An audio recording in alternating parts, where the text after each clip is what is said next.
নমস্কাৰ আপোনালোকে চাই আছে এনিভাৰ 24 আৰু শীৰ্ষ দহৰ সৈতে ষ্টুডিঅ'ত মই প্ৰীতি এতিয়া চাও আহক আজিৰ সবিশেষ খবৰ 5 ফেব্ৰুৱাৰীৰ পৰা আৰম্ভ হ'ব বিধানসভাৰ বাজেট অধিৱেশন 28 ফেব্ৰুৱাৰী পৰ্যন্ত চলিব এই বাজেট অধিৱেশন এই অধিৱেশনতে আগন্তুক বিত্তীয় বৰ্ষৰ বাবে বিত্তমন্ত্ৰীয়ে দাখিল কৰিব বাজেট 12 ফেব্ৰুৱাৰীত দাখিল কৰা হ'ব আগন্তুক বিত্তীয় বৰ্ষৰ বাজেট কাজিৰঙাৰ মুহুৰামুখত উদ্ধাৰ গড়ৰ খৰ্গ মাটিত পুতি থোৱা অৱস্থাত খৰ্গ উদ্ধাৰ বন বিভাগৰ খৰ্গসহ দুৰ্দৰ্শ চিকাৰী জগপেগু গ্ৰেপ্তাৰ জগপেগুৱে ঘৰৰ পিছপিনে পুতি থৈছিল খৰ্গটো 22 জানুৱাৰীত গড় হত্যা কৰি কাটি নিছিল খৰ্গ অগৰাতলীৰ মাকুলুং বন শিবিৰৰ সমীপত হত্যা কৰিছিল গড়টো লোকসভা নিৰ্বাচনৰ পূৰ্বে প্ৰদেশ কংগ্ৰেছত হাহাকাৰ কংগ্ৰেছ ত্যাগ কৰি গেৰুৱা বসন পিন্ধিবলৈ সাজু প্ৰাক্তন মন্ত্ৰী বিস্মিতা গগৈ যুৱ কংগ্ৰেছৰ নিলম্বিত নেত্ৰী অংকিতা দত্ত দল এৰাৰ সম্ভাৱনা 28 জানুৱাৰীত বিজেপিত যোগদান কৰাৰ সম্ভাৱনা দুয়োগৰাকী কংগ্ৰেছী নেতাৰ বিজেপিত যোগদান কৰাৰ সম্ভাৱনা আছে আসুৰ প্ৰাক্তন সভাপতি দীপাংকৰ নাথ আৰু প্ৰাক্তন আসু নেতা প্ৰকাশ চন্দ্ৰ দাসৰ গহপুৰত আৰক্ষীৰ জালত দুৰ্দৰ্শ ড্ৰাগছ বেপাৰী কালি নিশা ৰাজগড় আৰক্ষীয়ে এক গোপন সূত্ৰৰ পম খেদি হলংগী এয়াৰপৰ্টৰ সমীপত খাইছেবাৰীৰ পৰা আটক কৰে অতুল পেগু নামৰ সৰবৰাহকাৰীটো ধৃত সৰবৰাহকাৰীটোৰ পৰা 15টা কণ্টেইনাৰ সহ 22 গ্ৰাম ড্ৰাগছ জব্দ কৰে আৰক্ষীয়ে ধৃত সৰবৰাহকাৰীৰ ঘৰ বিপুৰীয়াৰ 2 নং দঘৰীয়াত বুলি জানিব পৰা গৈছে ৰূপহীহাটত আলফা স্বাধীনৰ নাম লৈ ধন দাবী কৰি আৰক্ষীৰ জালত পৰিল আলফা ফকৰ উদ্দিন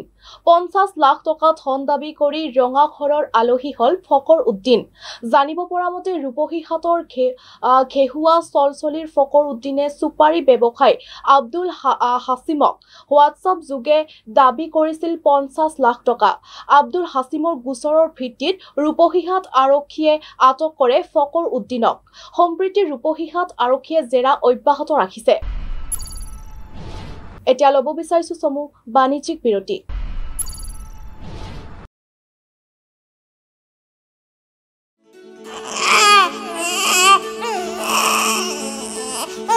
অভিনন্দন আপোনাৰ এজনী ছোৱালী জন্ম হৈছে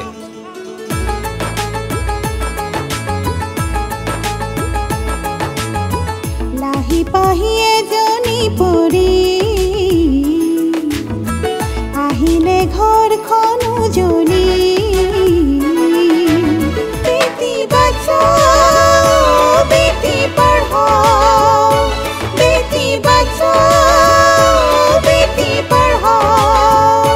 বেটি বচাও বেটি পঢ়াও বিৰতিৰ পিছত পুনৰ আহিছো বাতৰি মাজলৈ ৰাজ্যত গৰু চুৰিৰ ন কৌশল আগে বিলাসী বাহন পিছে গৰু চুৰ চিচিটিভি কেমেৰাত বন্দী গৰু চুৰিৰ সমগ্ৰ দৃশ্যাংশ কঠিয়াতলি গৰুবন্ধাত সংঘটিত হৈছে এই ঘটনা নিশা গাঁওখনৰ 6টাকৈ গৰু চুৰি কৰিলে চুৰে কঠিয়াতলি আৰক্ষীয়ে ঘটনা সন্দৰ্ভত আৰম্ভ কৰিছে তদন্ত বাৰ্মিজ সুপাৰীৰ বিৰুদ্ধে হাইলাকান্দি আৰক্ষীৰ সফল অভিযান 5 গ্ৰাম আৰক্ষীয়ে অভিযান চলাই জব্দ কৰে 33 বস্তা বাৰ্মিজ সুপাৰী ভৰ্তি এখন ট্ৰাক এক গোপন সূত্ৰৰ পম খেদি ধলেশ্বৰীৰ বাইপাছৰ পৰা জব্দ কৰে সুপাৰী ভৰ্তি ট্ৰাকখন জব্দকৃত ট্ৰাকখনৰ নম্বৰ AS26A1362 জব্দকৃত বাৰ্মিজ সুপাৰীখিনিৰ বজাৰ মূল্য প্ৰায় 7 লাখ টকা বুলি জানিব পৰা গৈছে কামৰূপৰ বংঘৰৰ বেলৰ তলত ডাম্পাৰৰ দৌৰাত্ম AS25FC 4285 নম্বৰৰ তীব্ৰবেগী ডাম্পাৰে মহতিয়ালে AS01FB 5466 নম্বৰৰ মহিন্দ্ৰা XUV দুৰ্ঘটনাটো গুৰুতৰভাৱে আহত হয় গাড়ীখনৰ আৰোহীসহ এগৰাকী ছাত্ৰী আহতসকলক শুৱালকুছি চিকিৎসালয়লৈ প্ৰেৰণ কৰা হয় আজি ৰাজ্যজুৰি আছুৰ প্ৰতিবাদী কাৰ্যসূচী ৰাজ্যৰ ভিন ভিন প্ৰান্তত আছুৱে সাব্যস্ত কৰে উত্তাল প্ৰতিবাদ ষষ্ঠ শ্ৰেণীৰ পৰা গণিত আৰু বিজ্ঞান বিষয় ইংৰাজী মাধ্যমত পাঠদান কৰাৰ চৰকাৰৰ সিদ্ধান্তৰ বিৰুদ্ধে আছুৱে হাতত লৈছে প্ৰতিবাদী কাৰ্যসূচী পাকিস্তানৰ পঞ্জাব প্ৰান্তত নিউমোনিয়াত সংহাৰ নিউমোনিয়াত আক্ৰান্ত হৈছে ৩ সপ্তাহতে মৃত্যু ২২০টা শিশুৰ মৃত আটাইকেইটা শিশুৰ বয়স ৫ বছৰতকৈ কম ১ জানুৱাৰীলৈ নিউমোনিয়াত আক্ৰান্ত ১০,০০০তকৈও অধিক শিশু বিগত বৰ্ষত পাকিস্তানত নিউমোনিয়াত মৃত্যু হৈছিল ৯৯০টি শিশুৰ আজিৰ শীৰ্ষটো ইমানেই আছিল পৰৱৰ্তী বাতৰিৰ বাবে চাই থাকিব এনি ভাৰত 24 ধন্যবাদ